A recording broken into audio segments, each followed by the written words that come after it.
Can't, don't, and won't are the gravity of the narcissistic relationship. So you may wonder, where do I start? Start with the won't. Because once the won't gets addressed, you can get to radical acceptance. You can see the relationship and what's happening in it more clearly. It doesn't mean that co-parenting will magically become easier or that family court will be more fair. So many people will say, someone I care about deeply is going through this, but I don't know how to be there for them. So let's talk about a big mistake a lot of people make when they're trying to help people going through narcissistic abuse. They try to fix it. Now, being a supporter to someone in a narcissistic relationship can be difficult because it feels unfixable. And in a way, it is. The narcissistic person is not going to change. And as long as the person you care about is in the relationship, it can feel very hopeless and helpless for everyone who's involved. Now, human nature is such that when we see something that is not working, especially when it's involving someone we care about, we want to fix it. And this is really pronounced when we, again, care about someone and we want their pain to go away. For many supporters of those going through narcissistic abuse, that tends to manifest as wanting to fix it in any number of ways. One group of fixers may actually believe that you can fix the relationship. Couples therapy, date nights, offering them books or websites. Don't do it. There's nothing that's going to fix the relationship, not even a seasoned therapist. And it will invalidate the person you are trying to support, who may likely have tried all of it and then some. If it's a family situation, the same deal. Don't start handing them books on family estrangement or forgiveness, or tell them that all families go through hard times and maybe they can talk to a therapist. Do not try to fix it. By the time many people really start to share about what's happening in their narcissistic relationship, they have already tried more things than you can imagine to fix it themselves. In addition, they've also blamed themselves, they have gaslighted themselves and second-guessed themselves and generally driven themselves mad. So whatever fix it is that you may be offering, I hate to say it, that invalidates them more. So please don't do it. When we are helpless, we want to fix stuff, right? It's why we cook casseroles and cookies for people who are experiencing grief, or try to do something to make things better. When people are going through narcissistic abuse, as hard as it may be, one of the best things we can do is just sit with them in the helplessness. But it's hard to not try to fix it, but to just listen and empathize at how impossible it must feel and how hard it must be. So here are some other fix-it people. Here are some other fix-it mistakes people may make. When you are supporting someone who has recently gotten out of a narcissistic relationship, and by recent, I typically mean within the last year, please don't push dating. As part of recovery and healing, the Dr. RAMANI rule is often, I believe, a minimum of 12 months without a new intimate or romantic relationship is essential. This is a time period where you get to know yourself again and heal from the relationship. You may think that the answer to your friend or your loved one's narcissistic abuse broken heart is new love. Absolutely not. Friendship, distraction, checking in, all of those are great things. But we want people to be able to get their legs under them again, to release and to learn and to get out of the haze that the post-narcissistic abuse period looks like.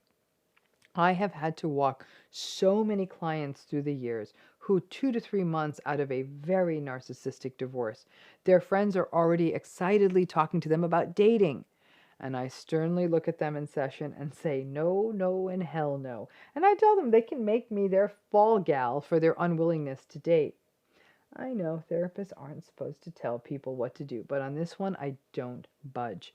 Because too often when you're still healing, there's a real risk of missing red flags. Now, when it is a family issue, especially if you are part of the family system, you may want to fix it by doing something like an intervention. Absolutely not. Many families don't like the discomfort and inconvenience of family tension, or maybe a disruption to family traditions, or may just not like thinking that this is a narcissistic family system.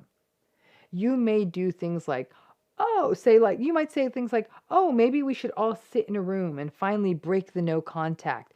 And maybe you should talk to mom or dad or grandparent or sister so you don't regret it one day, and then you trot them into the room. Don't do it. The person you are trying to support has already thought about the regret part about 1,000 times. You're trying to fix all of this only makes the process more difficult. Trying to force something or leaving someone you are close to doubting their own boundaries, it doesn't work and it does not support them. Listen to them, empathize with them, recognize that it's hard, but don't try to fix it. It's the same thing at work, the same in a relationship. I think too many people are watching reality shows that feature big dramatic interventions, and they pretend that these interventions work.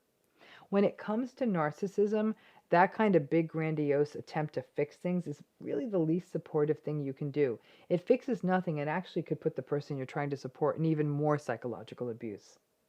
Nobody likes a lost cause. We don't like the idea that something, especially a person or a relationship or a family situation, cannot be fixed. But sometimes they cannot be fixed. Wisdom is knowing when to walk away and save yourself.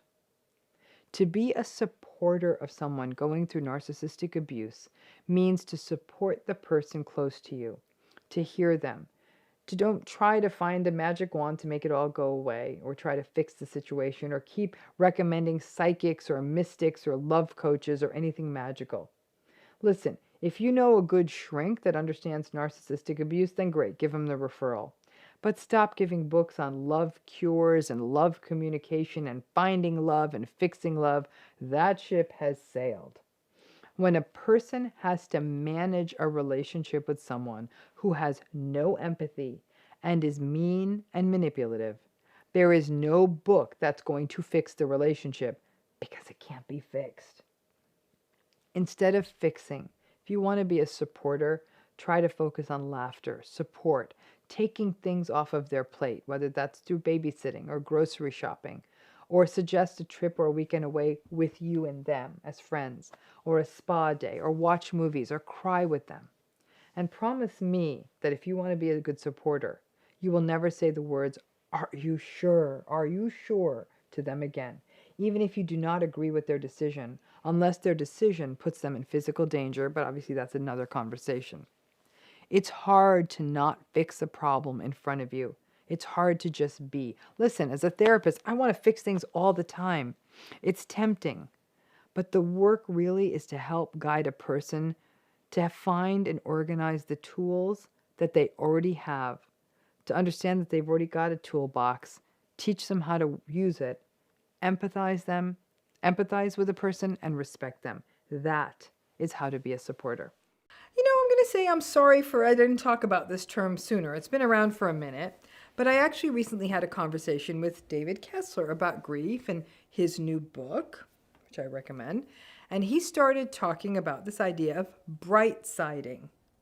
When I shared the barriers to grief for people who are going through narcissistic relationships. And this concept of bright siding is very relevant to us, talking about navigating the post-narcissistic breakup or disengagement or no contact landscape. You've all been bright-sided. We all have. It's a form of toxic positivity and can be viewed as a variant of gaslighting too. You've heard it. Here's some examples of it. I know it's hard that he cheated on you and he's already engaged, but look on the bright side. It was a toxic relationship, so now it's gone. Or, I know you're dreading the holidays this year since you stopped talking to your mom, but look on the bright side. You don't need to deal with your family this year. You get the idea. Bright siding, like I said, really does qualify as gaslighting, since not only is it an invalidation of your reality, but it kind of paints you out as an unnecessarily gloomy person about circumstances that the bright sider thinks that you should be more happy about. Ah, you got rid of the bum. Look at the bright side. You don't need to deal with them anymore. The problem with quick and pithy guidance, as we see all over the internet now, especially about narcissism, is that if you were to boil it all down, it appears that what is being suggested as the easiest path forward is in a narcissistic relationship is to quickly identify the red flags and then break up and never look back. Well, that's silly. First of all, not all of these relationships are intimate relationships. So while babies are smart little cuties, that attachment stuff just messes up with them clearly identifying their parents as assholes. So then those poor babies get stuck. So let's just toss that guidance where families are concerned, because it takes a long time for baby to figure that out, sometimes 40 or 50 years. When it comes to intimate relationships, it's equally bad advice. First of all, it can take a year or two for those so-called red flags you notice in a relationship to coalesce into a pattern that can be clearly identified as a narcissistic or toxic or unhealthy relationship. And by then, trauma bonding and stuckness are often quite firmly in place. Second, leaving these relationships isn't that easy for practical, psychological, emotional reasons, as well as guilt, fear, anxiety, pity. So whether a person is afraid of post-separation abuse, or they are afraid of feeling bad or guilty, or that they are reading the relationship wrong, that makes the leaving hard. So that can add years to these relationships. And that means that even once the relationship is done, people can be quite conflicted. Did I do the right thing? Or maybe I read the relationship wrong, or the devastation of just watching the narcissistic person sort of moving off into their sunset quite easily, or alternately watching them fall apart, whatever it is. What people think should be easy and breezy, you got rid of a toxic person, look on the bright side, can leave you feeling as though you are absolutely crazy and out of your mind because you don't always see the bright side.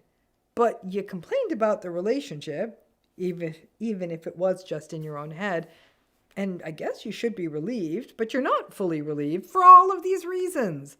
So the bright siders leave you feeling crazier. And of course, that is the core of gaslighting. Bright siding is a problem in our world in general. It's a way for the bright sider to sidestep the discomfort of a moment of helplessness or sadness or despair that the bright sider can't just make go away or fix it, or just can't be bothered to listen to it. That is on the damned bright sider. It's not your job to make the bright sider feel better about their world by cheering up and finding that bright side. Listen, most, maybe not all, but most survivors of narcissistic breakups or estrangements actually do see the bright side. But it's not that simple. And when you are experiencing acute grief, sadly, the only way out is through. You have to work through the pain, the conflict, the cognitive dissonance, the loss. Even if a relationship sucks, we grieve it. As David Kessler puts it, we grieve people we love, we grieve people we like, and we grieve people we hate. Loss is loss. It may be different, but we always grieve anytime there was an attachment. There is no bypass on the pain, though the toxic positivity folks love to think there is. And when the bright siders show up, while you are still working through it, it sucks. And it leaves you feeling like you aren't doing well, or maybe you were even ungrateful for your new narcissism, relatively narcissism-free life. The bright siding misses all of the gray. That this was confusing, and it still is. That even though it was toxic, there is still loss. It means addressing the multiple truths of it all and recognizing that this is going to take a minute. In the macro, you will feel better, but losing a family, a marriage, a life you thought you had, yourself, it takes time to let go of all of this, and the bright side shit needs to take a minute.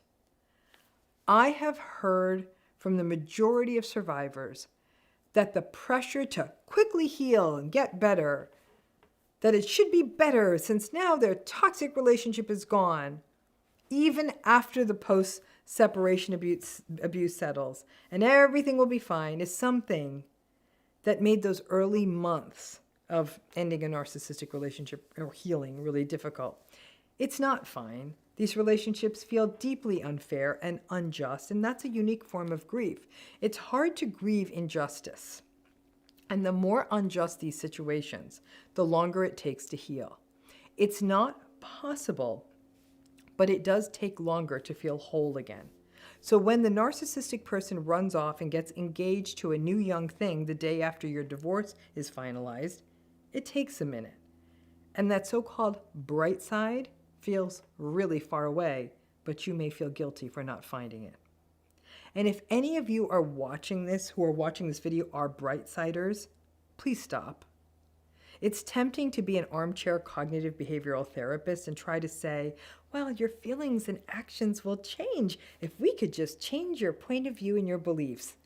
That's not really trauma-informed, and it doesn't take in the messy and effed up landscape of a narcissistic relationship. Find your community of bright-siders. You can go do it with your other bright-siding friends. But for those of you healing from narcissistic relationships who are being bright-sided and feel crazier than ever as a result, it's simply because bright-siding is a form of gaslighting. And maybe from a very well-intentioned person. But intention doesn't mean a damn when your reality is being dismantled. Survivors of narcissistic relationships are bright side ninjas. You have been finding and looking for the bright side for the entirety of your relationship. The narcissistic person just did 50 terrible things, but they did do one nice thing a few weeks ago, so trust me, the bright side may have even been part of your trauma-bonded experience. Sometimes the hardest thing to do is to just sit with the pain and to sit on the dark side with someone for a while. Instead of asking someone to see the bright side, hand them a light so they can navigate the dark side. So let's face it, forgiveness may be one of the thorniest topics that comes up when we're discussing people's experience of healing from narcissistic relationships. Now, the prevailing wisdom in the world at large and in the world of mental health is that forgiveness is good.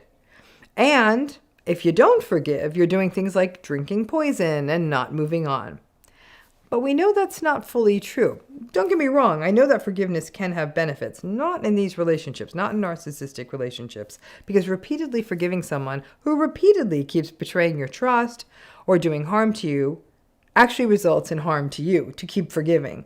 Now, many survivors feel pressure to forgive, and so they would forgive, and they would actually say that, I forgave, but this doesn't feel good. In fact, there's something kind of disjointed inside of me. And that people who forgive truly would say that forgiveness might have been even more uncomfortable. In essence, people were trying to heal from these relationships while they carried this incongruous feeling within themselves. They did what they were told was the right thing to do, to forgive, and that forgiving was meant to liberate them, but they would forgive someone in a narcissistic relationship and feel worse. Now, this video is specifically inspired by an article I read today. The article was about a person who had engaged in inappropriate behavior during their career, and especially towards women he had worked with. And he had gone on to a fair amount of fame and success.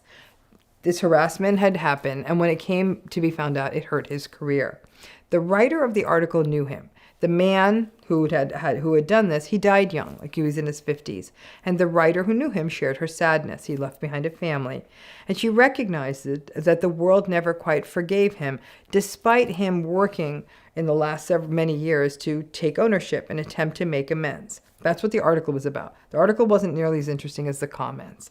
The comments was where the eye-opening and frankly eye-watering stuff took place for me. I spent a while, I went down the rabbit hole. There were hundreds of comments. And after I read the comments, it became clear to me 1,000% again why people struggle so much with forgiveness, and more importantly, with not forgiving. And these comments were not referencing the guy in the article. Actually, very few were focused on him. It was actually a much more complicated conversation. The article and all that was a complicated conversation because he was a public figure. But the people in the comments, they were mad at anyone for not forgiving. And the theme that was coming up is that if someone doesn't forgive, that they're holding a grudge. That one stopped me square in my tracks. I'm like, not so sure about it. I found it interesting that people were being that simplistic and that reductive. Holding a grudge is holding a grudge. Listen, I'm the first one to say this as a grudge holder from way back.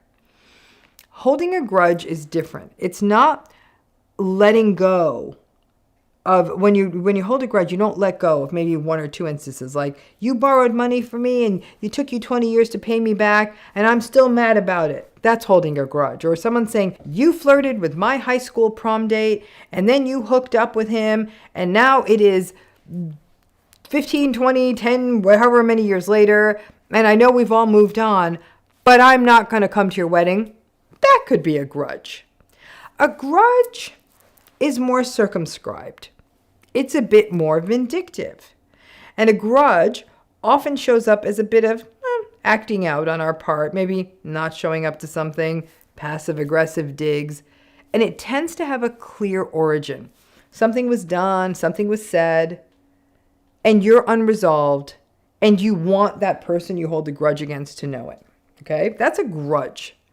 Now, what's even more interesting when you mix forgiveness and this whole grudge thing is that you can say you forgive someone, but you may still hold a grudge. So that would look like the person paid you back the money, but you still say, hey, with interest, you should have paid me back X amount more, but I forgive you.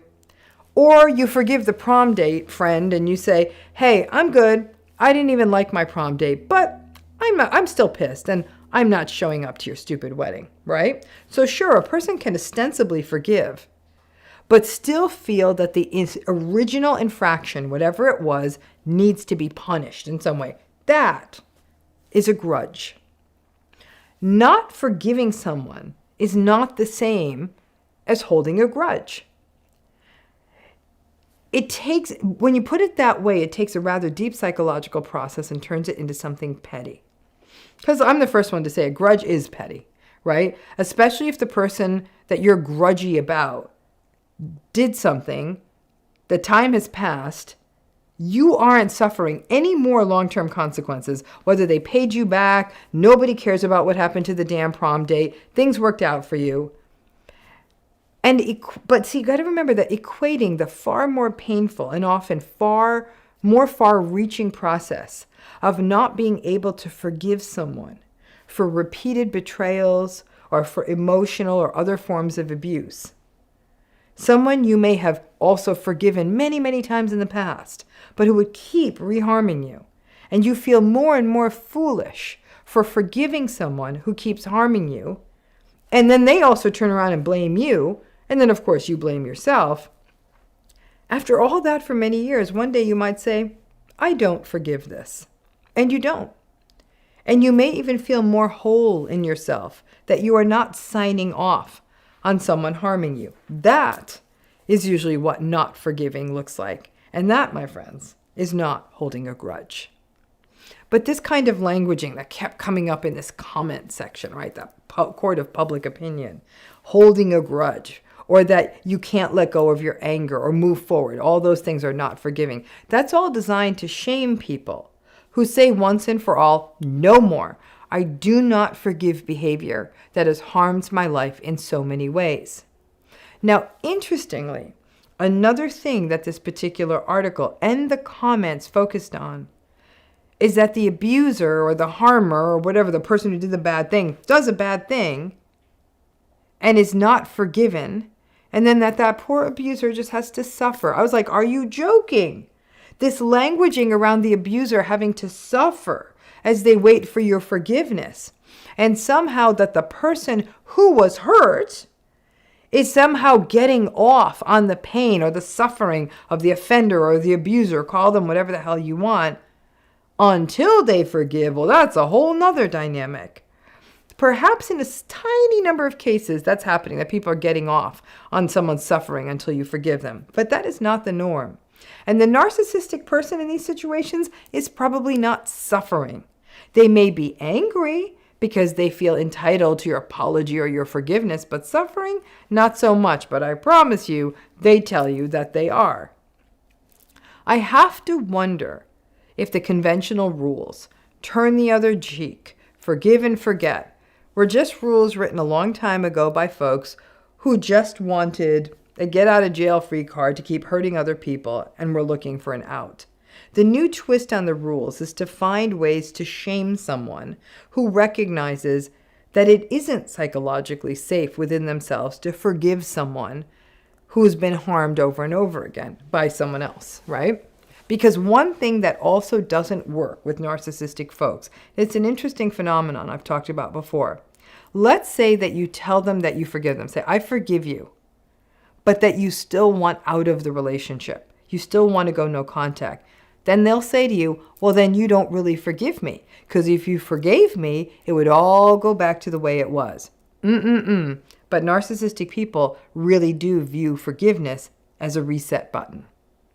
But I have to say, it was pretty ghastly to read all the imperious commenters all weighing in as this big invalidating judge and jury on the folks who can no longer, they were weighing in on people who could no longer forgive certain transgressions that happened repeatedly, that broke their trust in the world, that are simply unforgivable. But by using this demeaning language like holding a grudge, or my other favorite that I was seeing, that a person who doesn't forgive thinks that they're better than other people, that everyone makes mistakes. So if you don't forgive, then that you're not acknowledging that not everyone's perfect and you're not perfect either. And that's another thing that people endure in these relationships, right? So after I read this article and the comments, I was left feeling that it's no wonder that so many survivors of the chronic betrayals and harms of narcissistic relationships ultimately feel pressure to forgive, and they give in to that pressure, and in fact may believe that they have no other option. Because this isn't just about forgiveness. It's also about living with the judgments and the shaming by others who are accusing you of being cold or judgmental or holier than thou or holding a grudge. It's one thing to not forgive the narcissist. It's quite another to feel that the world thinks you are a monster for not doing so. And it can definitely reinvigorate that sense of self-blame, and that you are the problem once again for being a terrible, cold, and unforgiving person. This conversation will never get easier. I can see that. And the enablers and the apologists, like those in that comment section, will always judge you for not forgiving. Forgiveness is a deeply personal decision, and it is not essential to heal. In many cases, it may even make it easier if you don't, at least not right away. But ultimately, it is your call, and we need to break out of these cycles of treating non-forgiveness after a person has endured a lifetime or many years of abuse as petty, because it's anything but. Because ending a relationship is hard, and ending a narcissistic relationship can feel impossible. So let's break this down in a very, very simple way for you to understand why this is so difficult. Okay? Ready? It's 3 words. The way we can break this down are 3 words. Don't, can't, and won't. So let's start with can't, okay? Because this is the easiest to understand. You don't leave because you can't leave. It may be dangerous. It may be financially unfeasible. There may be issues with minor children and the whole abyss with family court and all of that. Culturally, it might put you in a risky position or may even be impossible to do within your cultural system without risking such collateral damage that you're simply trading problems. Not everybody can leave. Our systems aren't set up for it. Family court doesn't care what's healthy for a kid in terms of a parent's personality. They just split the kid, and the narcissistic folks are often allowed to weaponize these systems too. Not everyone has enough money. Okay, so most of us don't have enough money. And especially if you live in parts of this country where real estate is very expensive, even if there aren't these, issues, even if it's not like you don't have, it's like you have enough money, but not a lot of money. Starting again for some folks, first month's rent, security deposits, especially if you've been out of the workplace for a while, can also be very difficult. Or even if you were just kept in the dark about the finances or whatever. And then there's, of course, the realities of post-separation abuse, the behaviors that happen when a person leaves an abusive relationship of any kind. And this can include stalking and surveillance, smear campaigns, punitive and harassing divorces, and legal actions.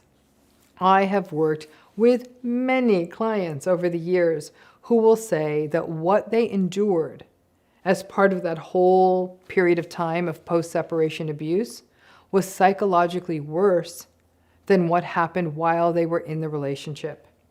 And they white-knuckled it, the whole post-separation abuse, and got to the other side.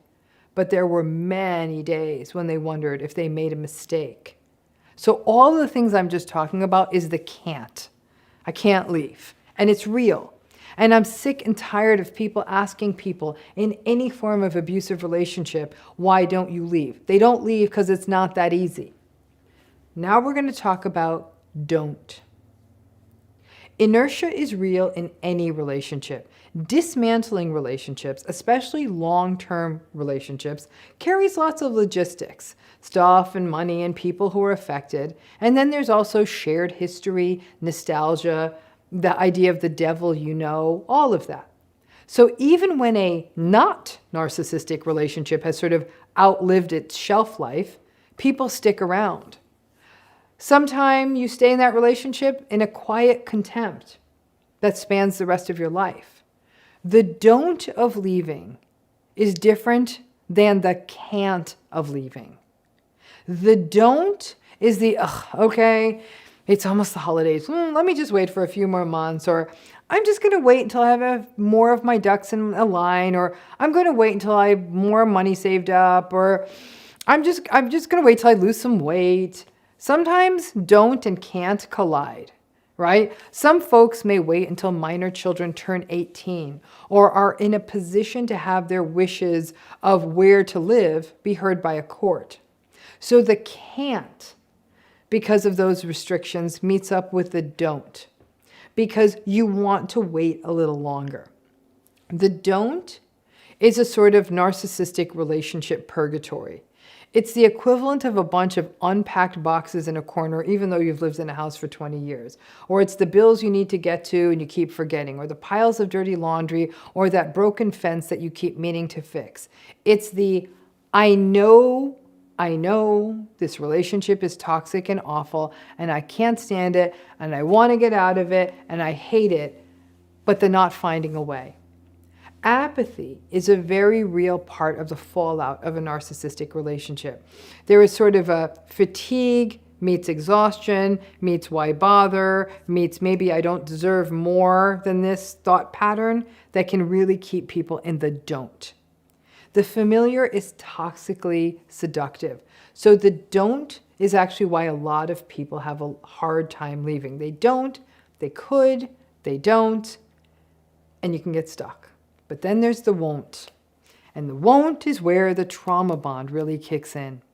When you talk with a trauma-bonded person, a person who at a conscious cognitive level may feel that the relationship is unhealthy, but it feels impossible to leave, many will say that they feel a sense of panic at leaving. The trauma-bonded layer cake means that at a primitive base level, it feels like a core abandonment wound, an attachment insecurity being played out. And then as the higher layers of the trauma bond pile up, some of the more cognitive stuff comes up. What if they change? What if they change for a new person? What if they meet a new person and they're so happy and I'm alone forever, having to watch them be happy? It's a mix of all of that. The won't is a sense that no matter how bad this relationship is, Ending it leaves a person feeling somatically, physically, and emotionally unsettled and sick. This isn't the can't fear of the post-separation abuse. This is the, I just won't leave because then, and then you fill in the blank. Remember, none of these can'ts, won'ts, don'ts, relationships, any of it happen in isolation. The can't, don't, and won't occur together. So the fears about minor children come up against the not wanting to disrupt a life that has a decent routine on some days, comes up against the sense of panic of how can I live without this? Can't, don't, won't. With those three factors in place, it really is a wonder that anyone ever leaves a toxic relationship. All of this is why leaving a narcissistic relationship is an entirely different game than leaving a non-narcissistic relationship, because those relationships can fade too. In those cases, there may be some can't, there may be some don't want to break up a family, may not be able to afford household expenses. There can be some don't, man, we both like our jobs, nobody hates anyone, I wish it were different, but right now it's a split vote kind of thing. And then won't isn't as much of a thing. The won't is where the ambivalence and the confusion about leaving a narcissistic relationship really gets difficult. In non-narcissistic relationships, you are balancing more of the can't and the don't, some of which passes with time, and most of which is not stealing your soul and your identity.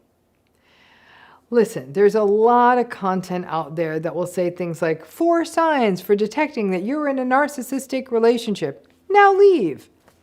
I suppose if you're young and you're not living with someone and you don't have kids and you don't have lives that are intertwined, then sure, go for it. Just leave. And even then, some of that won't may pop up for you. But this message of, oh, they're narcissistic, so just leave, it can leave people who choose or have to stay in narcissistic relationships, or who feel scared to leave them or panicked to leave them. It leaves those folks feeling as though that they are weak or that they have let themselves down. Can't, don't, and won't are one hell of a triumvirate, because even if you address one of them, the other two are really powerful forces. So even if you get therapy and really address the trauma bond, the post-separation abuse or the family court stuff, the can't, if you will, is still an issue. Even if you address the can't, your kids get older, you get your finances sorted, the won't can keep you stuck. The comfort of the don't, of the status quo, means that even if some of the can'ts get dealt with, then addressing that inertia and the don't, because you don't want the status quo to go, and the trauma bond of the won't, it's a bitch. Be kind to yourself. In a way, not leaving is like getting mad at yourself for not being able to fly on your own power. Gravity is a powerful force. That's not happening. Can't, don't, and won't are the gravity of the narcissistic relationship. So you may wonder, where do I start? Start with the won't.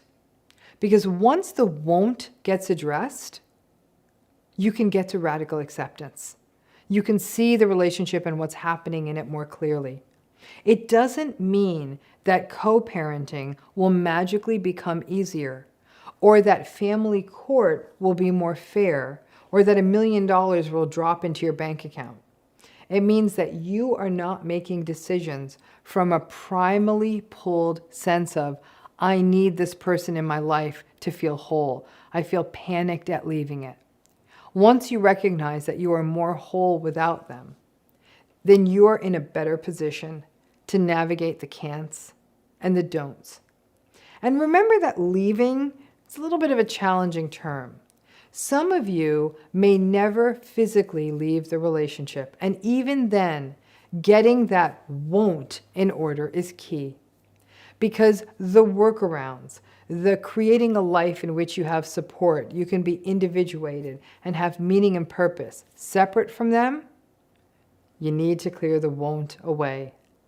Leaving may not mean physically moving out or getting a divorce or going no contact, but it may be a radical acceptance fueled disengagement.